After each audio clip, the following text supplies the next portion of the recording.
Hello, Stephen Conradi here. I'm doing a section called Visual Kei Observer, where I go through certain bands that I find near and dear to my heart, hold near and dear to my heart. I'm talking about a little known band called Christi.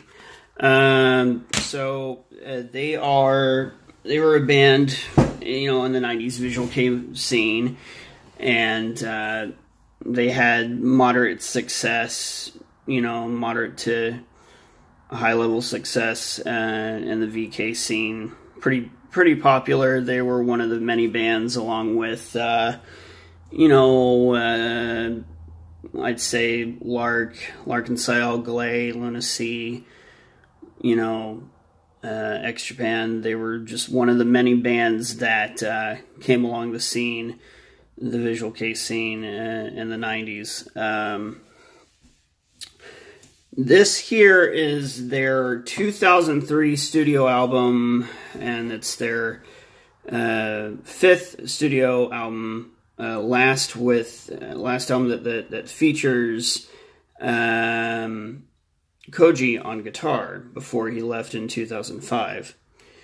So this is probably their last good album. Probably could be their last good album, in my opinion. I don't know. I haven't had a chance to actually listen to it full length. I've heard a few singles and maybe one track or two off from this album. But yeah, this is their last album to feature Koji on guitar. After Koji left, they continued on as a four-piece and releasing two more albums. Their next album was Zeus, followed by Where the Earth is Rotting Away. So Zeus was released in 2005, and Where the Earth was Rotting Away was released, I believe, in 2007. So this album is, we'll see how it turns out. I'll probably do a review for it sometime, but I'm just going to talk a little bit about this band and why I believe it's an important band in Visual Kei history. So I originally discovered this band back in, I think it was in my early 20s, so I was like 19, 20, 21.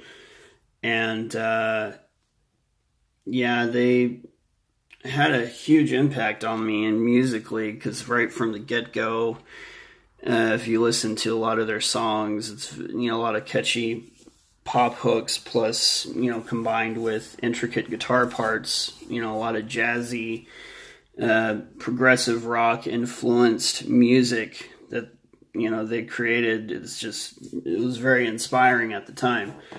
So yeah, I fell in love with them instantly.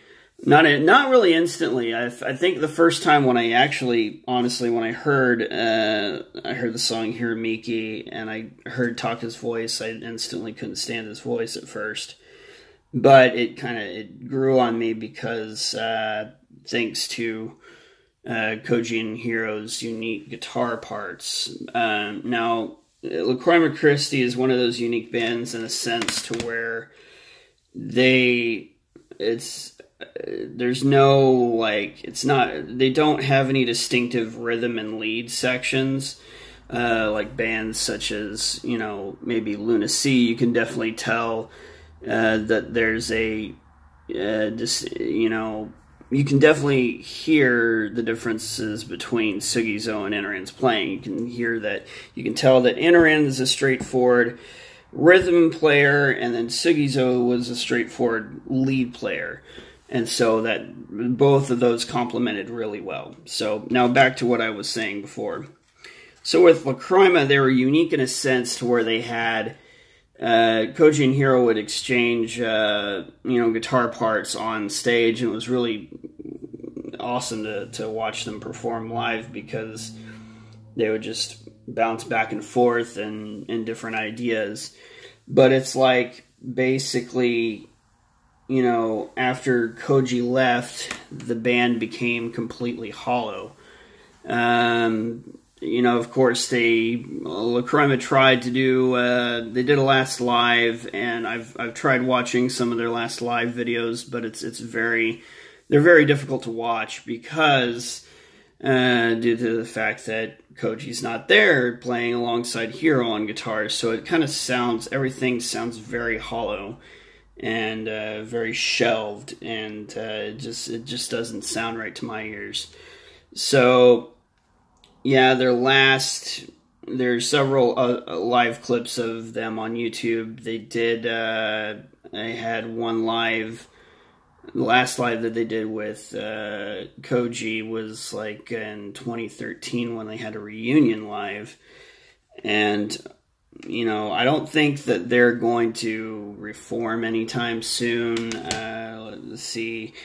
Hiro is off, and he's doing still working with Creature. Koji is this is Koji. He's in a band called Alice in Menswear right now with the vocalist, former vocalist of Mascara, Michi. He is also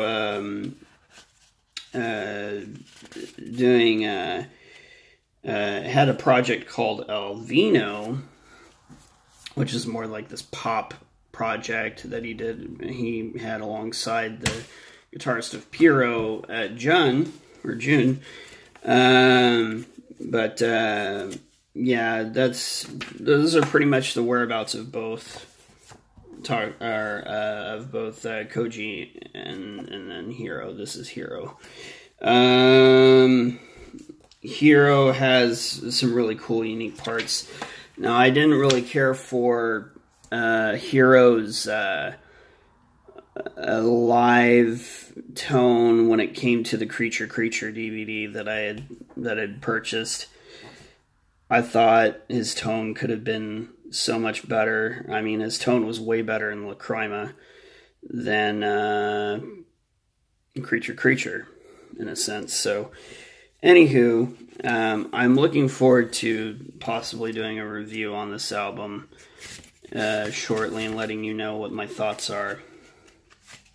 But it seems like later on in their career, Koji did a lot of Pro Tools. I guess he was working with Pro Tools and doing some audio recording, some engineering stuff. Way back then, even.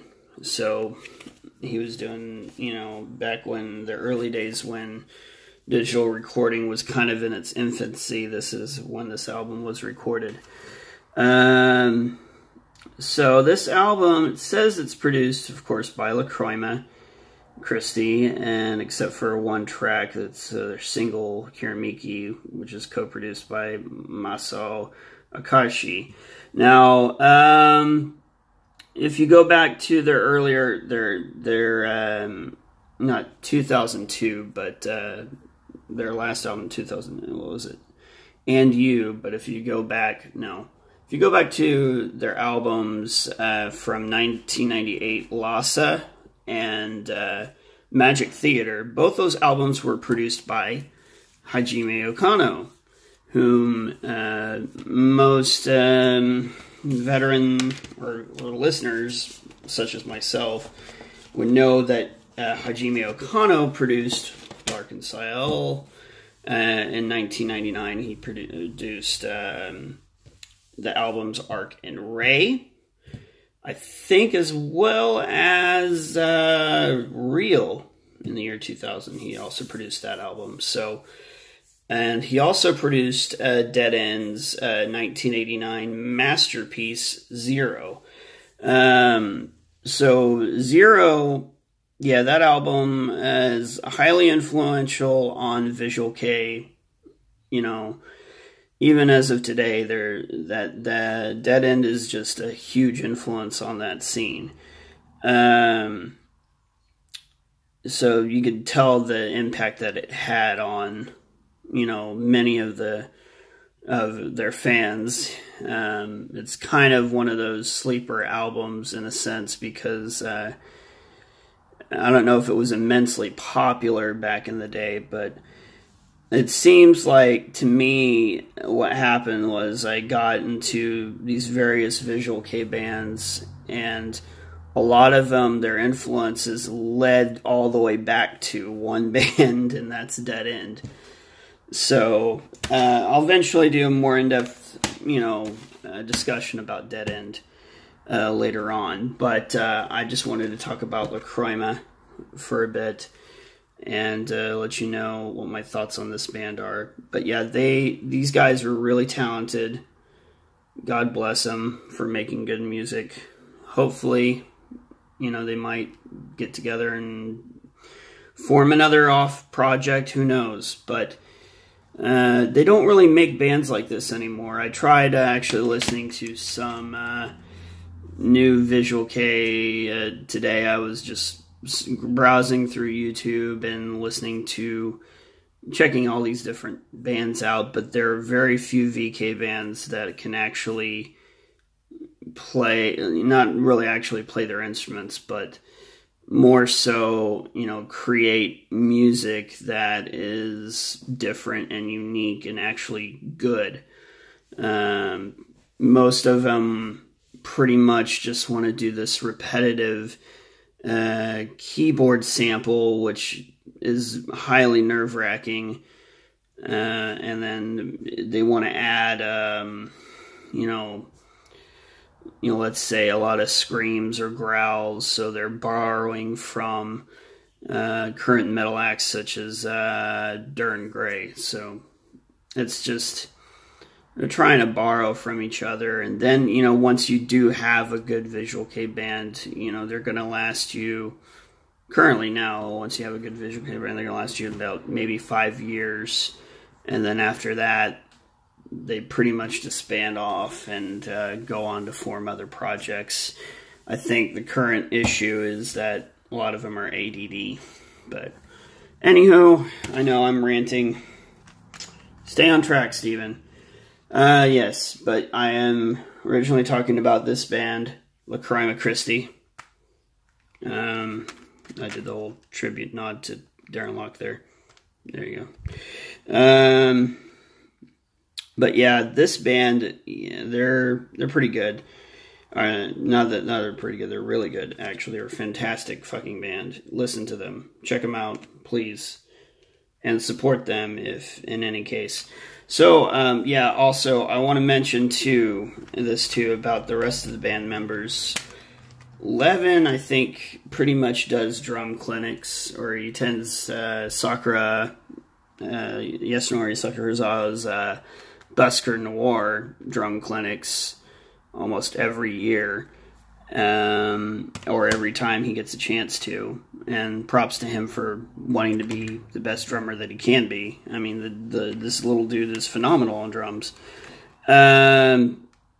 Also, Shoes is now currently in the band Acid Black Cherry, which is Jeanne d'Arc's, the vocalist of Jeanne d'Arc, Yasu's side project that he's had for maybe about 10 years now. Going on about at least 10 years or so. So, yeah, he's been, I guess, touring with that band, and also he's in a band called Trick, which they've only released 1 or 2 singles and had maybe a handful of lives, and that's about it. Trick also features the former vocalist of the band, Lucifer, or Ocifer, which is spelled with like a little A, or uppercase A or whatever, which Ocifer is based off of a band, not a band, but an anime series around the 90s. So, anywho, enough of my ranting. Steven, stop it. This is me, Steven Conradi, doing a nostalgic J-Rock minute, talking about cryma Christi. thanks again, and have a great day. Bye.